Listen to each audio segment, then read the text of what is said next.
नमो अरहंताणम नमो अरहंताणम नमो अरहंताणम। ज्योति की साधना करने वाले साधक का एक साधक ने कहा, मैंने सुना है शरीर अनित्य है, अशुचि है और अशुचि से पैदा होता। एक बार नहीं, अनेक बार सुना। साधना के लिए आया, मुझे बताया गया कि शरीर को देखें। बार बार कहा गया शरीर को देखें, शरीर को देखें। जो अशुचि है, अनित्य है, नश्वर है, मिट जाने वाला है, गंदा है, हाड़ मांस लोही का पुतला है, उसको देखने का क्या अर्थ होगा? साधना करने आए हैं किसी बहुत बड़ी चीज को देखने के लिए, आत्मा परमात्मा को देखने के लिए। इस गंदे शरीर को देखने का कोई अर्थ क्या होगा? बात तो समझ में नहीं आई। और यह शरीर हमें मिला है सुख सुविधा भोगने के लिए। आराम से रहें, पंखे चले, ठंडी हवा में रहें, ठंडा पेय पिएं, खाएं पिएं, मौज करें, सुविधा को भोगें। शरीर का अर्थ ही है भोग का साधन। तो यह तो भोग का साधन है, भोग के लिए मिला है, और यहां तो सताया जा रहा है। इस बेचारे को कष्ट दिया जा रहा है। 1 घंटा तक तो आसन करो, सारा पसीना निचुड़ जाता, हड्डियां दुखने लग जाती है। न जाने कितने लोग शिकायत करते हैं कि सारा शरीर दुखने लग गया, दर्द हो रहा है, टूट रहा है। तो क्या शरीर को सताना ही है? इस बेचारे गरीब को सताने का अर्थ क्या? कोई मतलब तो नहीं लगता। प्रश्न बहुत टेढ़े होते हैं, और टेढ़े प्रश्नों से उलझना भी टेढ़ी बात है। अगर हम उलझ जाएं तो फिर प्रश्न भी अनंत होता चलेगा और उत्तर भी अनंत होता चला जाएगा, समाधान कहीं नहीं होगा। उलझना नहीं है कहीं। हम स्वीकार कर लें, अच्छी बात है, शरीर गंदा, अशुचि है, अपवित्र है, अनित्य है, नष्ट होने वाला है, इस बात को स्वीकार करता। और शरीर को सताया जा रहा है, इस बात को भी एक अर्थ में स्वीकार कर लेता। स्थूल बुद्धि से कही हुई बात को स्थूल बुद्धि से कभी स्वीकार कर लेना चाहिए। कहने वाला भी अपनी स्थूल बुद्धि से कहता है, तो उत्तरदाता को भी अपनी स्थूल बुद्धि का कभी कभी उपयोग कर लेना चाहिए।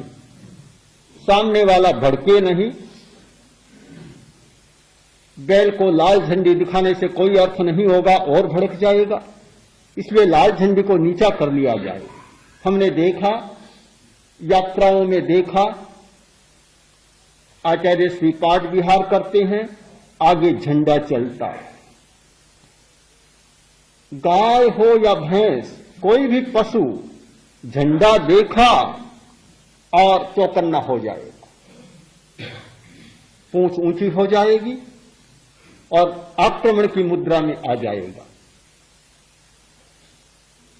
इसका मतलब कि उनकी रंग की पहचान ही ऐसी है कि जब वे रंगों को देखते हैं तो उन्हें लगता है कि कोई दैत्य आ रहा है। रंगों को पहचानने की दृष्टियां अलग अलग होती है। शायद बहुत लोगों को पता नहीं कि हम भी कई रंगों को नहीं पहचान पाते। होता कुछ है, देखते कुछ है। बड़े बड़े लोगों को 70-80 वर्ष पार करने के बाद कभी पता चलता है कि हरा रंग भी कोई होता है। उनकी आंख में हरा रंग पहचानने की क्षमता ही नहीं है। किसी में पीला रंग पहचानने की क्षमता नहीं है।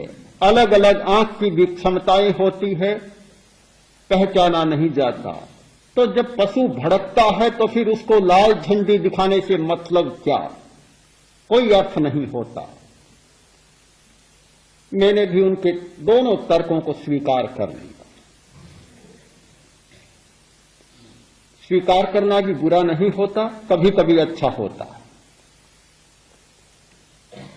मैंने कहा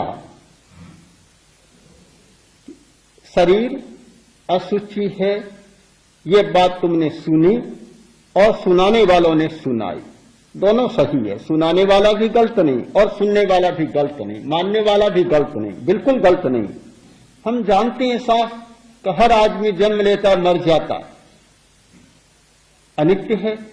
हम जानते हैं इस बात को, इस शरीर में से इतनी गंदगी निकलती है, अगर साफ न की जाए तो कोई पास में बैठ ही नहीं सके। पसीने में गंद बू आती है, शरीर के मलों में, हर मल में बदबू आती है, आदमी पास में बैठ नहीं सकता, बड़ा अपवित्र है। यह तो अच्छा है कि हमारी देखने की, सुनने की, सूंघने की एक सीमित शक्ति है, एक निश्चित आवृत्ति पर ही हमारी इंद्रियां काम करती है।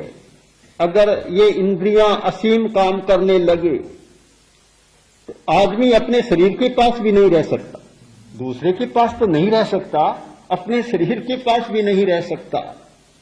प्रकृति की कोई ऐसी व्यवस्था है कि मनुष्य को ज्ञान तो बहुत विशाल होता है, किंतु इंद्रियां उस ज्ञान में से थोड़े से ज्ञान को स्वीकार करती हैं। अगर सारे शब्दों को सुनने कान लग जाए, जितना कान के पास आता है सबको सुनने लग जाए, आदमी एक दिन में पागल बन जाए। अगर सारी वस्तुओं को आंखें देखने लग जाए, आदमी कभी सो नहीं सकेगा, बिल्कुल पगला जाएगा। अगर नाक सब कुछ सूंघने लग जाए, गंध लेने लग जाए, तो जी मचलाता ही रहेगा, फिर कभी जी सो रहा है यह शब्द निकलेगा ही नहीं। बमन होती रहेगी, गंध आती रहेगी। हर इंद्रिय की सीमा कर दी कि निश्चित आवृत्ति पर, एक निश्चित फ्रीक्वेंसी पर ही इंद्रियां काम करेगी, बाकी नहीं करेगी। बहुत बड़ा आराम हो गया, बड़ी सुविधा हो गई। हमारे खुद के शरीर में इतनी बड़ी बदबू है, आदमी सहन नहीं कर सकता, पर यह इंद्रिय की विशेषता है कि उसे स्वीकार नहीं करता, इसलिए सारा काम ठीक चल रहा जीवन का। एक बार वैज्ञानिकों ने एक मकान बनाया जो साउंड प्रूफ, बाहर की कोई आवाज नहीं आती।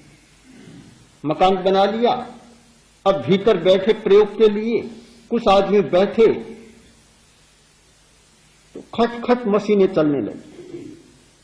बड़ी आश्चर्य में, कहां त्रुटि रह गई, आवाज कहां से आ रही है? बाहर से आने का कोई साधन नहीं, बिल्कुल शब्द निरोधक मकान बनाया गया, गलती हो नहीं सकती। आवाज कहां से आ रही है? फिर पता चला कि यह तो भीतर की आवाज है।